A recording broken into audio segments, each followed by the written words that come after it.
بیوی کی دھمکیاں. پاکستان سے کسی نے پوچھا ہے میں سیکنڈ میرج کرنا چاہتا ہوں, میں معاشی اور ہر لحاظ سے انصاف کر سکتا ہوں اور میری پوری کوشش ہوگی کہ میں انصاف کروں. میری بیوی کافی مذہبی ہے. میں نے اپنی وائف سے ڈسکس کیا کہ فتنوں کا دور ہے اور مجھے ضرورت بھی ہے, مجھے ڈر رہتا ہے کہ میں حرام یا بد نظری میں نہ لگ جاؤں, اور بیوی کو انصاف اور برابری کا بھی یقین دلایا. لیکن میری بیوی نے صاف کہہ دیا کہ اگر آپ نے دوسری شادی کی تو میں علیحدہ ہو جاؤں گی, خلا لے لوں گی اور بچوں کو اپنے ساتھ لے جاؤں گی اور آپ سے ملنے بھی نہیں دوں گی, کیونکہ بچوں پر میرا حق ہے, میں ماں ہوں ان کی. مجھے اپنی بیوی اور بچوں سے پیار ہے, مگر دوسری شادی میری ضرورت ہے, گناہ میں مبتلا ہونے کا خطرہ ہے, میری رہنمائی فرمائیں. تو جو ڈر گیا وہ مر گیا. خوب سمجھ لیں, دھمکیوں میں جو آ گیا تو وہ کچھ بھی نہیں کر سکتا. جب آپ مالدار بھی ہیں تو پھر میں نہیں سمجھتا کہ ایک عورت آپ کے مال سے استفادہ کرے, بلکہ اور بھی عورتوں کو آپ ان کی کفالت بھی کریں. عورت تو کبھی بھی نہیں چاہتی میرے اوپر سوکن آئے, لیکن اللہ نے جو قانون بنایا ہے 4 شادیوں کا, وہ اس لیے کہ اور بھی تو دنیا میں عورتیں پڑی ہوئی ہیں نا جن کو شوہر چاہیے, ان کا کیا ہوگا؟ وہ نااہلوں سے شادی کریں گی, مالدار عورتیں پھر غریبوں سے شادی کریں گی, پھر ایڈجسٹ ہی نہیں ہو پائیں گی. تو جب اللہ نے آپ کو وسائل بھی دیے تو پھر کسی کی دھمکیوں میں نہیں آنا چاہیے. اللہ کا حکم ہے فَانكِحُوا مَا طَابَ لَكُم مِّنَ النِّسَاءِ مَثْنَىٰ وَثُلَاثَ وَرُبَاع, کہ تم نکاح کرو 2 3 عورتوں سے جو تمہیں پسند آئیں. ہاں, اگر عدل نہیں کرو گے تو پھر گنہگار ہو گیا. تو اگر آپ سمجھتے ہیں کہ آپ دونوں کے حقوق ادا کر سکتے ہیں تو پھر اس زمانے میں پھر بیوی کی دھمکیوں میں نہیں آنا چاہیے. اس کی وجہ یہ ہے کہ جتنے لوگ نہیں کر رہے, دھمکیوں کے خوف سے ہی تو نہیں کر رہے نا. اگر ان کی بیویاں کہتے ہیں آپ کر لیں تو کون پھر چھوڑے گا؟ ہر آدمی کرے گا, وہ تو بیوی ہی کا مسئلہ ہوتا ہے. اس سے نقصان یہ ہو رہا ہے, سوسائٹی میں زنا بہت تیزی سے پھیل رہا ہے, اور صرف مردوں میں نہیں, جن لڑکیوں کو شوہر نہیں مل رہے وہ کہاں جائیں گی؟ آپ دیکھیں سوسائٹی میں سروے کر کے دیکھیں, بیڑا غرق ہو گیا لڑکیوں کا. بیٹیاں باپوں پہ بوجھ بن گئی ہیں. بیٹی پیدا ہوتے ہی ماں باپ پریشان ہوتے ہیں کہ اس کا ہوگا کیا. اتنے سخت حالات خراب ہو گئے. تو اس لیے اس میں کسی کی دھمکیوں کے سر میں نہیں آنا چاہیے. بیوی کو محبت سے سمجھا دیں کہ میں آپ سے محبت کرتا ہوں, کرتا رہوں گا, اور میرے دل میں آپ کی ویلیو کم نہیں ہوگی, اور پھر آپ شادی کر لیں. بتا دیں اگر اس نے خلا لینا ہوگا تو ویسے اصولی طور پر تو خلا ہوتا ہی نہیں ہے اس طریقے سے. اگر عورت کورٹ سے خلا لے لے گی وہ شرن کا لدم ہے, کہیں اس بیس پہ نکاح کرے گی تو وہ نکاح نہیں ہوگا, وہ زنا ہوگا جب تک آپ خلا نامے پہ سائن نہیں کریں گے.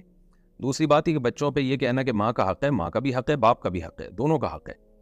تو جب بچے چھوٹے ہوتے ہیں تو ماں کے پاس رہتے ہیں, جب بڑے ہوتے ہیں 9 سال کے ہو جائیں اور لڑکا 7 سال کا ہو جائے تو پھر باپ کا حق ہے, اور بالغ ہونے کے بعد دونوں طرف جہاں چاہے بچے رہیں. تو اور تربیت میں باپ ہی کو اللہ تعالیٰ نے نیچرل جو گارڈین ہے وہ باپ کو بنایا اللہ تعالیٰ نے, اطاعت باپ کی ہوگی, لیکن رہیں گے ماں کے پاس بھی باپ کے پاس بھی. تو یہ جو حساب کتاب ہے نا, اگر ہم اسی طرح خواتین کی باتوں میں آتے رہے جیسے کہ آتے ہیں, نبی صلی اللہ علیہ وسلم نے ارشاد فرمایا, صحیح بخاری کی حدیث ہے, لن یفلح قوم ولوا اہم امورہ من المرأة, وہ قوم ہرگز کامیاب نہیں ہو سکتی جو اپنے اہم معاملات عورت کے سپرد کر دے. خواتین یہ بات سن کے غصہ تو کرتی ہیں کہ یہ کیا بات ہوئی کہ ہمارے خلاف حدیث جا رہی ہے. تو آپ کے حق میں بھی تو بہت ساری حدیثیں ہیں نا.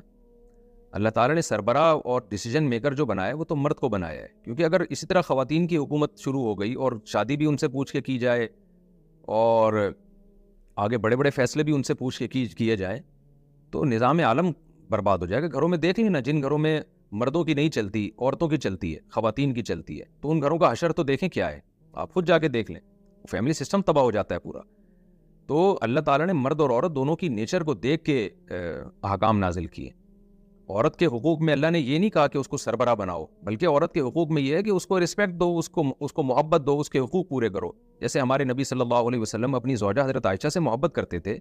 امی عائشہ فرماتی ہیں, جہاں سے میں پانی پیتی تھی برتن میں, جس جگہ سے, اسی جگہ سے نبی صلی اللہ علیہ وسلم اپنی منہ لگا کے پانی پیا کرتے تھے. کسی نے حضرت عائشہ کی دعوت کی, نبی صلی اللہ علیہ وسلم کی دعوت کی, تو آپ نے فرمایا جب تک میری زوجہ عائشہ کو نہیں بلاؤ گے میں نہیں جاؤں گا دعوت میں. 3 دفعہ ان صحابی نے دعوت دی, تینوں دفعہ نبی نے یہ فرمایا کہ جب تک میری زوجہ کو نہیں بلاؤ گے میں نہیں آؤں گا. تیسری دفعہ میں انہوں نے کہا کہ ٹھیک ہے جی آپ اپنی زوجہ کو بھی لے آئیں.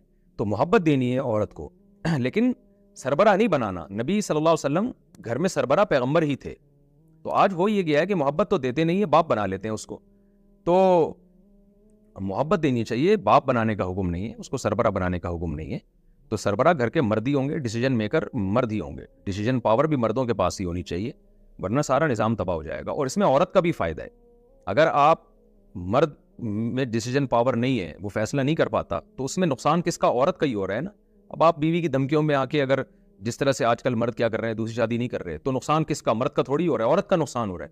دوسری شادی کر کے پھنستا تو مرد ہے, فائدہ تو عورت کو ہوتا ہے جو دوسری بیوی بنتی ہے, تیسری بیوی بنتی ہے, چوتھی بیوی بنتی ہے. اس کو ایک کفالت کا انتظام ہوتا ہے, اس کی حلال تسکین کا ذریعہ بنتا ہے مرد, اس کی اولاد کا کفیل ہوتا ہے, ذمہ دار ہوتا ہے.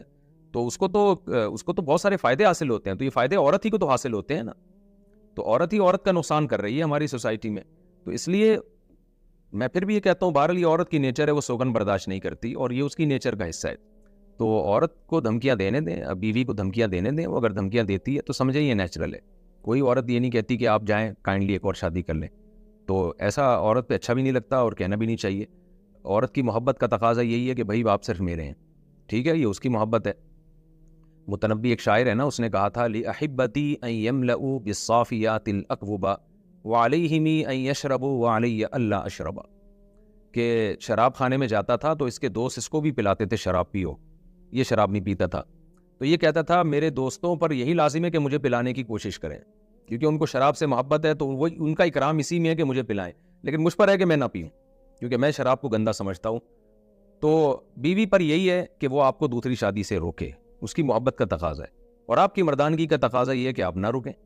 تو اب محبت اور مردانگی میں مقابلہ ہو رہا ہے, تو اب دیکھتے ہیں کون جیتتا ہے اس میں. تو خلاصہ یہی ہے کہ دوسری خواتین کا بھی خیال کریں. بہت سی بیوہ طلاق یافتہ خواتین ہیں جن کی عمریں نکل رہی ہیں, برباد ہو رہی ہیں, گھروں میں بیٹھی ہوئی ہو, تو ان کا خیال کریں اور ایک اور شادی کر